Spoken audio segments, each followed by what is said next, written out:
जो आने वाले लोकसभा चुनाव की अगर बात करें तो वो कैसे होता हुआ नजर आएगा, क्योंकि अगर अभी की बात करें तो सही कहा आपने कि 16 सीटों पर जेडीयू है, 17 सीटों पर बीजेपी के पास हैं और ये आंकड़ा तकरीबन 32-33 का बनता है। इसके अलावा 6 सीटों पर जिस तरह से एलजेपी थी, तो अभी जो समीकरण बनेगा नया वो किस तरह का बनेगा, क्योंकि इससे पहले तो इन तीनों ही पार्टियों ने यानी कि 2019 में जो कह सकते हैं पूरी सीटों का बंटवारा यहाँ पर कर लिया था। लेकिन क्या 2024 का आंकड़ा भी कुछ वैसे ही नजर आएगा? अगर वैसा नजर आता है तो इसमें जो बाकी सहयोगी दल हैं यानी कि जो जीतन राम मांझी की पार्टी है, उपेंद्र कुशवाहा हैं और मुकेश सहनी हैं और इसके अलावा मांझी हैं, ये सब का इनका क्या होगा? तो ऐसे ललन सिंह की बात यहाँ पर की जाए तो जब से उन्होंने इस्तीफा दिया है पार्टी के राष्ट्रीय अध्यक्ष पद से, तब से लगातार देखा जा रहा है कि ललन सिंह और नीतीश कुमार के जो रिश्ते हैं, 37 साल का रिश्ता दोनों के बीच का बताया जाता है दोस्ती, उसमें कहीं ना कहीं खटास आती हुई नजर आई। और 31 दिसंबर को जब राष्ट्रीय कार्यकारिणी की मीटिंग होती है, उस वक्त नीतीश कुमार को राष्ट्रीय अध्यक्ष बनाने का प्रस्ताव भी वही रखते हैं और ऐलान करते हैं कि मैं बगावत नहीं कर रहा हूं, कहीं नहीं जा रहा हूं,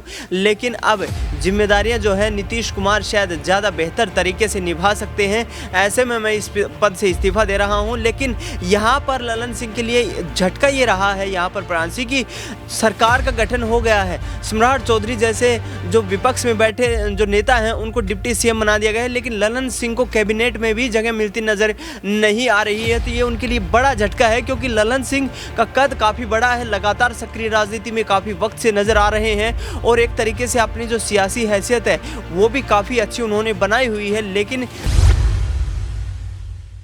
बिहार की सियासत एक बार फिर से देश की राजनीति में चर्चा का विषय बनी हुई है। मुख्यमंत्री नीतीश कुमार पलटूराम के नाम से मशहूर हो चुके हैं, क्योंकि एक बार फिर से जेडीयू बीजेपी के साथ आ चुकी है, राजद का साथ छोड़कर। ऐसे में देखा जाए ना सिर्फ नीतीश कुमार को लेकर चर्चाएं हो रही हैं, बल्कि यहां पर नीतीश कुमार के करीबी नेता जो पीएम मोदी पर हमेशा ही हमलावर होते हुए नजर आए हैं, हम बात कर रहे हैं यहां पर मुंगेर से सांसद ललन सिंह के बारे में। और ऐसे में ललन सिंह को लेकर अटकलों का दौर अब काफी तेज हो चुका है। आखिरकार ललन सिंह पर बीजेपी आलाकमान का या फिर यूं कहा जाए मुख्यमंत्री नीतीश कुमार का अगला अहम फैसला क्या कुछ होगा, इसी को लेकर आज चर्चा करेंगे न्यूज रूम में बैठे हुए तमाम सहयोगियों के साथ। नमस्कार, मैं प्रांशी राठौर और आप देख रहे हैं नेक्स्ट 9 न्यूज। स्वागत है आपका हमारे स्पेशल प्रोग्राम 2024 का महासंग्राम में। दरअसल ललन सिंह जो मुंगेर सीट से सांसद हैं और ऐसे में देखा गया है रंजीव रंजन जो ललन सिंह हैं, उन्हें लेकर अब अटकलें यही तेज हो रही हैं कि अब लोकसभा चुनाव के बाद उनकी भूमिका पूरी तरह से स्पष्ट हो जाएगी। जिस तरह से देश के प्रधानमंत्री पर वह हमला साधते हुए नजर आते हैं, सड़क से लेकर सदन तक वह केंद्र की मोदी सरकार पर हमला साधते हुए नजर आए हैं। देखा गया है कि नीतीश कुमार बीजेपी के साथ तो आ गए और यहां पर यह भी देखा गया कि बीजेपी के तमाम दिग्गज नेताओं को बड़े बड़े पद सौंप दिए गए हैं। बात कर ली जाए सम्राट चौधरी के बारे में जो उप मुख्यमंत्री बनाए गए, और दूसरे उप मुख्यमंत्री बनाए गए हैं ललन सिंह के दुर्विरोधी माने जाने वाले विजय सिन्हा। ऐसे में देखा जाए सवाल ये उठ रहे हैं कि ललन सिंह के लिए अब इस खेमे में क्या कुछ बचा है।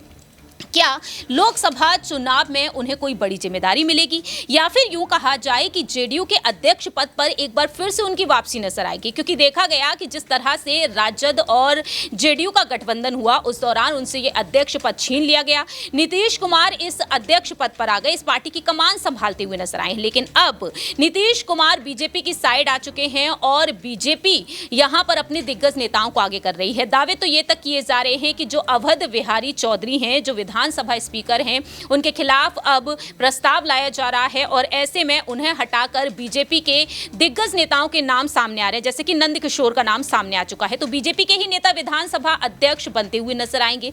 ऐसे में यहां पर सवाल खड़े होते हैं ललन सिंह को लेकर, क्या नीतीश कुमार की मेहरबानी अब उन पर नजर आएगी? क्या एक बार फिर से इस पार्टी के वह अध्यक्ष पद पर नजर आएंगे? सवाल यहां पर सबसे पहले लेना चाहेंगे हमारी सहयोगी अमन जी से। बिहार की इस सियासत पर उनका क्या कुछ कहना रहेगा? नीतीश कुमार जो पलटूराम के नाम से मशहूर हो गए, क्या अपने खेमे को वह मजबूत बनाते हुए नजर आएंगे? बिहार में हमने देखा 40 लोकसभा सीटें, जहां पर 16 सीटों पर उनके सांसद हैं, जिनमें से ललन सिंह भी सांसद हैं। दूसरी ही तरफ देखा जाए तो 17 लोकसभा सीटें बीजेपी के पास हैं और 1 सीट पर है कांग्रेस। ऐसे में कैसे देख रहे हैं आप ललन सिंह के लिए? आखिरकार नीतीश कुमार कुछ सोच विचार करेंगे खुद या फिर नहीं, क्योंकि बीजेपी अपने ही दिग्गज नेताओं को इस मंत्रिमंडल में आगे करने में जुटी हुई है। बाकी देखिए लगातार जेडीयू को लेकर यही बात कही जा रही है कि जैसे जेडीयू बीजेपी के साथ गठबंधन में आई है, उसके बाद आखिर किस तरह से जो सीटों का बंटवारा है जो आने वाले लोकसभा चुनाव की अगर बात करें तो वो कैसे होता हुआ नजर आएगा। क्योंकि अगर अभी की बात करें तो सही कहा आपने कि 16 सीटों पर जेडीयू है, 17 सीटों पर बीजेपी के पास हैं और ये आंकड़ा तकरीबन 32-33 का बनता है। इसके अलावा 6 सीटों पर जिस तरह से एलजेपी थी, तो अभी जो समीकरण बनेगा नया वो किस तरह का बनेगा, क्योंकि इससे पहले तो इन तीनों ही पार्टियों ने यानी कि 2019 में अब जो कह सकते हैं पूरी सीटों का बंटवारा यहाँ पे कर लिया था। लेकिन क्या 2024 का आंकड़ा भी कुछ वैसे ही नज़र आएगा? अगर वैसा नज़र आता है तो इसमें जो बाकी सहयोगी दल हैं यानी कि जो जीतनराम मांझी की पार्टी है, उपेंद्र कुशवाहा हैं और मुकेश सहनी हैं और इसके अलावा मांझी हैं, ये सब इनका क्या होगा? तो ऐसे में यही सवाल निकल कर सामने आ रहा है कि क्या नीतीश कुमार की जो ये रणनीति है, जिस तरह से राजद के साथ गठबंधन तोड़कर उन्होंने बीजेपी के साथ जो नई सरकार बनाई है, क्या बेहतर है? और साथ में ललन सिंह की भूमिका को लेकर लगातार सवाल उठ रहे हैं कि अब उनका क्या होने वाला है, क्योंकि उनके बारे में पहले से भी ये कहा जाता रहा है कि वो पीएम मोदी की तमाम सारी नीतियों का विरोध करते रहे और खुलकर विरोध किया है, बड़ा मुखर होकर उन्होंने बोला है। लेकिन अब जबकि खुद वो बीजेपी के साथ गठबंधन में हैं और अब उनका क्या होने वाला है, क्योंकि विजय सिन्हा को भी के साथ भी उनके जो है बेहतर ताल्लुकात, बेहतर संबंध नहीं है और यही बात कही जा रही है बार बार कि अब ललन सिंह को जिस तरह साइडलाइन किया गया है, उसके बाद बिहार में कोई बड़ा खेल भी हो सकता है। क्योंकि ललन सिंह को जिस तरह से सबसे पहले अध्यक्ष पद से उनको हटाया गया, उसके बाद जिस तरह से मंच पे एक मीटिंग में बैठे हुए थे, वहाँ पर नीतीश कुमार ने सबका नाम तो लिया लेकिन जो ललन सिंह उनका नाम लेना वो भूल गए या उन्होंने नहीं लिया जानबूझ के। और उस बात को लेकर भी ये कयास लगे कि अब दोनों के संबंध यानी नीतीश कुमार और जो ललन सिंह हैं, इनके संबंध आपस में कोई बहुत बेहतर नहीं रह गए। इसीलिए बार बार यही बात कही जा रही है कि अब क्या जो ललन सिंह है उनको कोई महत्वपूर्ण जिम्मेदारी मिलेगी या महज वो यूं ही कह सकते हैं एक पार्टी के सांसद के रूप में इस तरह से बनकर रह जाएंगे। क्योंकि ये बात इसलिए भी हो रही है कि अगर उनके साथ ऐसा व्यवहार किया जाता है तो वो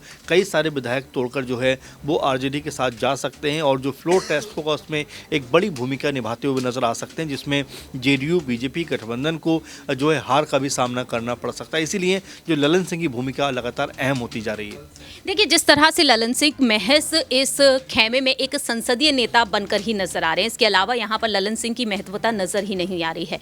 बात अगर कांग्रेस के बारे में कर ली जाए, कांग्रेस ने जीतन राम मांझी से संपर्क साधने की कोशिश की, राजद ने प्रस्ताव भी कहीं ना कहीं उनके बेटे संतोष सुमन को दिया और ऐसे में अब देखा जाए तो ललन सिंह के बारे में ही अगर बात कर ली जाए, क्या कांग्रेस यहाँ पर इस गठबंधन में रार फैलाने में कामयाब होती हुई नजर आ सकती है? एक पहल यहाँ पर ललन सिंह के लिए की जा सकती है? जाहिर बात है। और देखिए लगातार बीजेपी ने अगर बीते कई सारे राज्यों की बात करें तो वहाँ पर कुछ ऐसा ही किया है। महाराष्ट्र में आपने देखा किस तरह से बनी बनाई सरकार को उखाड़ फेंका और अपनी सरकार वहाँ पर स्थापित कर दी।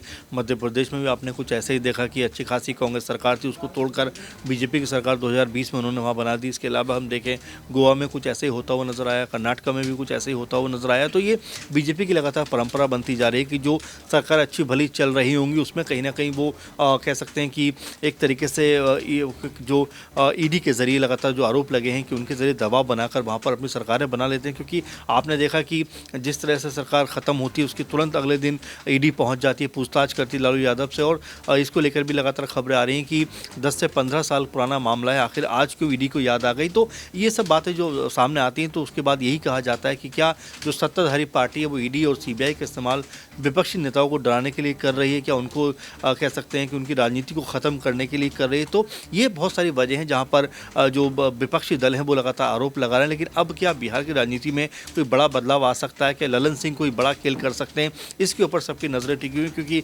10 फरवरी को सत्र शुरू हो रहा है विधानसभा का बिहार का, उसके बाद वहाँ पर कुछ बड़ा मेरे ख्याल से होने वाला है।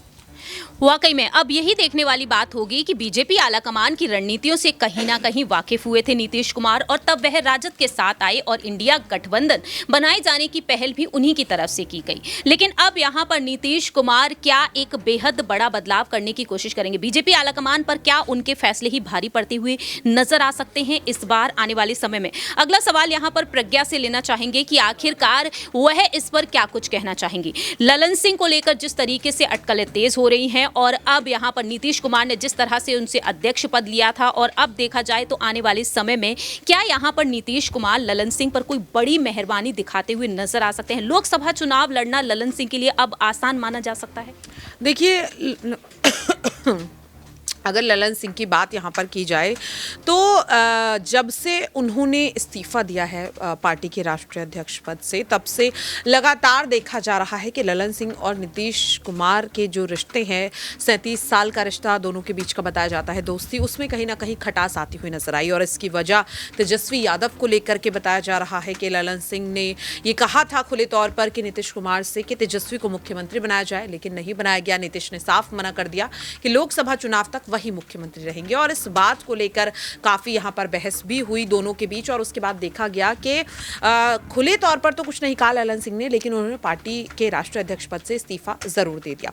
और उसके बाद यह भी कहा जा रहा है कि अब कहीं ना कहीं ललन सिंह की जो बातचीत है वो आरजेडी के साथ ज्यादा देखने के लिए मिल रही है। तो इस चीज को नीतीश कुमार अपने कहीं ना कहीं जहन में रखे हुए हैं और उन्हें लगता है कि अगर ललन सिंह को लोकसभा चुनाव में जिम्मेदारी दी जाती है तो आने वाले समय में वो उनके लिए कोई बड़ा खतरा बन सकते हैं। तो मुझे नहीं लगता कि वो ललन सिंह को अभी फिलहाल कोई जिम्मेदारी देते हुए नजर आएंगे।